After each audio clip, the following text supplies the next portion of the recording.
Sur cette vidéo, nous allons voir l'équipement, l'installation et l'utilisation de cordes guides. Pourquoi avoir des cordes guides, qu'on peut aussi appeler des cordes tendues?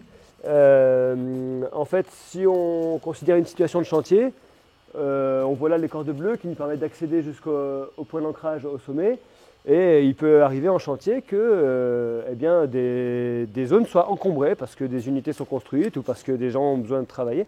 Ou du moins de stocker du matériel. Donc la zone ici rouge, enfin avec les barrières rouges, symbolise une zone qui pourrait devenir inaccessible dans le temps proche. Et du coup, on va avoir besoin d'anticiper une évacuation pour quitter le poste de travail, voire aussi pour un sauvetage en cas de problème. Du coup, derrière cette barrière rouge, pour parvenir à cette évacuation du coup en oblique en fait, déportée de l'axe des cordes, on peut très bien tendre des cordes qui nous servent comme cordes guides en fait, tout simplement pour guider le technicien en oblique. Alors avant de se lancer dans l'installation, on va anticiper pour définir notre mode opératoire. On va avoir besoin de définir les ancrages hauts. Alors ceux-là, on a déjà identifié les ancrages au sommet des cordes guides. Et on va regarder quel ancrage en point bas on peut utiliser. On voit ici deux ancrages qui sont vraiment bas pour le coup, mais qui sont utilisables. Et il y en a deux qui sont juste au-dessus et probablement qui seront plus pratiques parce qu'ils vont nous permettre de gagner en hauteur sur le point bas. Donc on utilisera ces deux ancrages ici comme point pour l'amarrage bas. On va regarder, anticiper de quel matériel on aura besoin. En l'occurrence, des descendeurs qui permettent de tendre les cordes guides et de les débrayer en cas de besoin, en cas de problème. On utilise une petite anneau de sangle, c'est pour pouvoir permettre aux descendeurs de les vriller, de les disposer dans la position qu'on souhaite la plus adéquate. Une plaque de répartition, une patte d'ours comme on appelle communément, avec les conducteurs qui iront sur les sangles qui elles seront passées sur les ancrages. On a les deux mousquetons qui iront en partie haute et une corde ici pour une longueur estimée de 10 mètres à peine. On a une corde de 40 mètres, ce qui nous permet en fait d'utiliser la corde en double. On a ici ce nœud de queue de vache qui matérialise le milieu de la corde. Et donc on va pouvoir amarrer une corde d'un côté du queue de vache, ou un brin d'un côté du queue de vache, l'autre brin de l'autre côté du queue de vache, et les connecter du coup ces deux-là en partie haute. On aura en partie basse de la réserve de cordes pour pouvoir débrayer les cordes guides en cas de besoin. On peut déjà commencer par faire peut-être les nœuds d'arrêt, tout de suite. Et puis les deux d'ancrage, d'amarrage au sommet. Il faut avoir cette logique-là. Tout ce qu'on peut faire au sol, on le fait au sol. On passera moins de temps en haut exposé à un risque de chute. Et puis on a toujours plus confort, l'ergonomie est meilleure au sol que dans le harnais. Donc en partie haute, je vais utiliser des bunnies. Et tout de suite, je prévois d'avoir, puisque les points sont l'un devant l'autre, une oreille très courte et une oreille très longue. Voilà, de manière à ce qu'il soit bien lisible, même depuis le sol. Ok, pour le premier, le deuxième. Donc là, tout ce qui peut être préparé au sol est préparé au sol. On peut d'ores et déjà anticiper le fait que, vu le faible besoin de se décaler au regard de la hauteur, on n'a pas besoin d'avoir une corde en fait, qui soit très tendue pour pouvoir passer au-dessus de la barrière. Donc on va aller dans un premier temps connecter les cordes aux ancrages hauts et après les connecter sur les descendeurs ici et les tendre et potentiellement qu'une tension juste à la main sans mettre trop d'effort dans les descendeurs pourra suffire pour passer au-dessus des barrières. Toujours dans cette logique de faire le plus d'actions possible au sol plutôt qu'en hauteur, j'ai déjà préparé la connexion de mes cordes au sommet et je vais utiliser une de mes longes pour ne pas pouvoir perdre l'amarrage haut des cordes.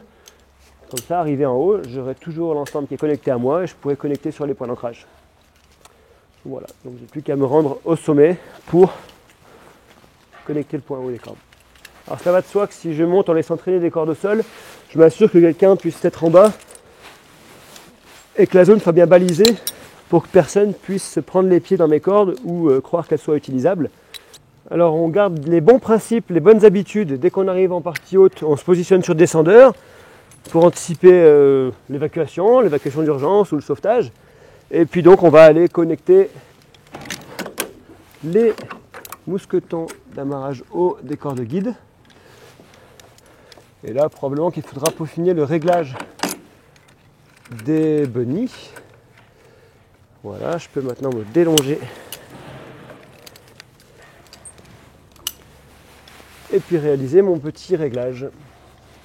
On demande aux collègues en bas de prétendre les cordes pour pouvoir avoir un bon visuel sur l'axe des cordes et s'assurer que chaque oreille des bunnies en haut soit bien en tension à peu près dans l'axe des cordes. Voilà. Juste pour information, j'ai pas hésité à me longer en partie haute pour faciliter l'ergonomie ou optimiser l'ergonomie au poste de travail. Et je peux maintenant redescendre. Je vérifie toujours bien que les connecteurs soient bien sécurisés. C'était le cas, ils n'ont pas bougé. Donc là maintenant on va équiper l'amarrage en point bas sur les 2 points qu'on a identifiés tout à l'heure. Donc on va utiliser des sangles qu'on va mettre dans nos points. Alors là on les double pour éviter de se retrouver avec une longueur trop importante à la fin sur notre système. Donc on les met en double en direct dans nos ancrages parce que ce ne sont pas des plaquettes et qu'on peut mettre les sangles en direct à l'intérieur. Et notre système qui avait été prémonté qu'on vous a présenté là tout à l'heure, eh ben, on va venir le mettre directement dans nos sangles.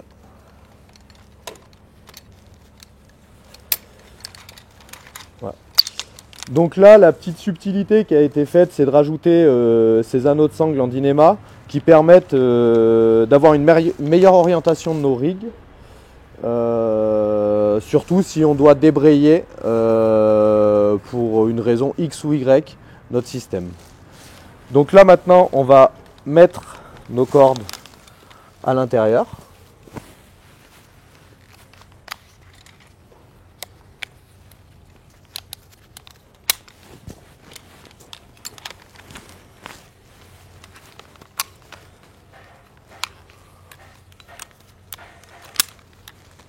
Une fois les cordes mises en place, du coup on va procéder à une tension. Alors la tension, comme vous l'avez expliqué juste tout à l'heure, là, va être simplement une tension manuelle. On ne va pas tendre énormément du fait de la pente et du dégagement peu important de la zone à éviter. Si je peux juste réagir sur ce point-là, effectivement, on a très souvent tendance à surtendre sans forcément de raison opérationnelle en fait. C'est pas forcément nécessaire toujours de tendre en utilisant un mouflage derrière un descendeur, de tendre une corde guide. En fait, l'objectif, c'est même peut-être l'inverse, c'est qu'elle soit la moins tendue possible. Pour autant, il faut qu'on puisse se décaler suffisamment pour parvenir aux objectifs. Mais là, en l'occurrence, vraisemblablement, on aura largement la place de passer. Donc une tension manuelle comme ça sera largement suffisante. Si jamais ce n'était pas le cas, on peut tout à fait imaginer retendre, même s'il y a quelqu'un qui est sur les cordes guides. On essaye quand même, au moment de la tension, de mettre la même tension dans les 2 cordes pour répartir un maximum la charge. Une fois qu'on a prétendu de cette manière-là, on va procéder à l'installation d'une sécurité sur notre rig pour éviter le coulissement. Donc la sécurité, la préconisation sur un rig, c'est de réaliser un nœud de mule, comme ça, et de venir se rattacher sur un mousqueton, un connecteur, qui est sur la patte d'ours. Cette sécurité, elle va éviter un glissement potentiel, non souhaité, ou un déverrouillage non souhaité éventuellement aussi. Ouais. Et puis, c'est-à-dire que là, même si un opérateur venait à tirer, on ne pourrait pas déverrouiller notre clé de sécurité, vu qu'elle est reprise par le mousqueton derrière. Donc une fois notre système mis en place, on va vérifier que nos connecteurs sont correctement verrouillés et positionnés. Et on va aussi vérifier qu'on ait bien les nœuds au bout de nos cordes qui, en cas de débrayage du guidé, et ben, pourrait être problématique si on n'avait pas ces nœuds-là. Maintenant, pour utiliser le système, en fait, on va utiliser pour descendre les mêmes cordes qui me servent à évoluer verticalement. Donc, elles sont bleues ici, la corde de sécurité puis la corde de travail. Et je vais utiliser les deux cordes rouges juste en me longeant dessus. Donc, j'utilise une longe réglable, plus une longe courte. Je n'ai pas besoin ici de poulie puisque je suis à la descente. La friction qui va être générée entre les cordes et les mousquetons n'est pas problématique. Je vais m'assurer que les cordes soient bien dans la trajectoire pour rejoindre le point bas. Je suis prêt à descendre. Je vais doucement mettre mon poids sur les cordes guides. Et elles vont me permettre de me déporter vers ma gauche. Et on voit que j'ai largement la place de passer au-dessus de l'obstacle. Voilà, arrivé en bas. Presque plus d'effort dans le descendeur. Et si jamais j'étais trop haut ou s'il y avait le moindre problème, Florian en bas serait en capacité de débrayer les descendeurs ici pour me permettre de m'accompagner au sol. Si lorsque j'arrive en bas, je suis trop haut ou si j'avais eu le moindre problème lors de la descente, eh bien Florian aurait pu débrayer tout le système. Donc là, on peut... Pour débrayer, ouais, du coup, on retire la sécurité qui était dans le mousqueton pour les nœuds de mule. On défait nos nœuds de mule. Donc on défait les deux. On s'assure quand même, avant de défaire les nœuds de mule, que les poignets soient bien en position fermée, les rigues soient bien en position fermée. Et ensuite, de cette manière-là, on va pouvoir prendre nos deux poignets à la fois et débrayer tranquillement notre système pour ramener notre victime ou notre collègue au sol. On voit ici un autre système de corde guide déjà mis en place. Dans cette situation, l'obstacle il est beaucoup plus proche des ancrages bas et les ancrages bas sont beaucoup plus bas. On a donc beaucoup moins de dégagement entre l'axe des cordes guides et l'obstacle. De ce fait, on est obligé de plus tendre les cordes guides pour limiter la flèche en fait et limiter que en courte descente on se retrouve coincé dans l'obstacle qu'on veut éviter. Si on reste sur le descendeur que l'on connaît chez Petzl, en l'occurrence dès lors qu'on aura plus de tension dans le système, on privilégiera l'utilisation de descendeurs Maestro. Ce système, il est monté pour être également débrayable depuis le haut. En haut, on a utilisé des descendeurs similaires au Maestro, ce sont les clutch de chez Arken, qui sont en fait des descendeurs poulie bloqueurs, on pourrait dire. Ils ont un très bon rendement au hissage et également ils peuvent être débrayés sous charge. Ici, on va voir comment on peut tendre le système. En fait, donc on va tendre chaque corde séparément avec un mouflage par 3. Dans un premier temps, si jamais le mouflage et la tension n'étaient pas suffisantes, on pourrait, comme expliqué auparavant, retendre même avec une personne sur les cordes guides. Voilà. Donc là, on utilise un bloqueur sans picot. N'importe quel bloqueur peut faire l'affaire, si je puis dire. On va privilégier une poulie à bon rendement, tant qu'à faire, pour limiter l'effort. Voilà. Donc là, c'est un mouflage par 3. Je vais exercer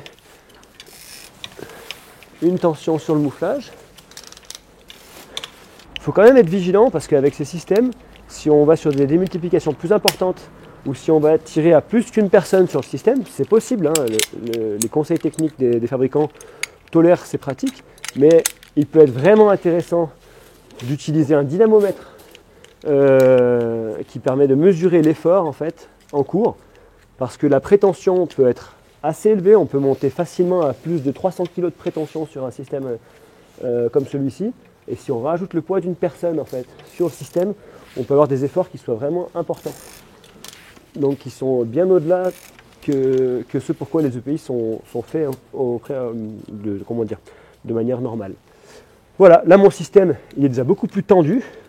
Je peux très bien faire un essai pour voir quelle va être la flèche en mettant mon poids sur le système. Donc je vais venir mettre deux longes quand même, même si je suis près du sol, j'ai pas envie de tomber par terre, les fesses par terre. Donc je vais mettre deux longes sur les deux cordes. Juste voir avec mon poids quelle serait la flèche du système. Je pense que ça va pouvoir passer. On voit ici qu'il y a une seule corde molle. C'est encore une petite particularité de ce système. En fait, on peut tout à fait imaginer utiliser une corde molle pour un descendeur.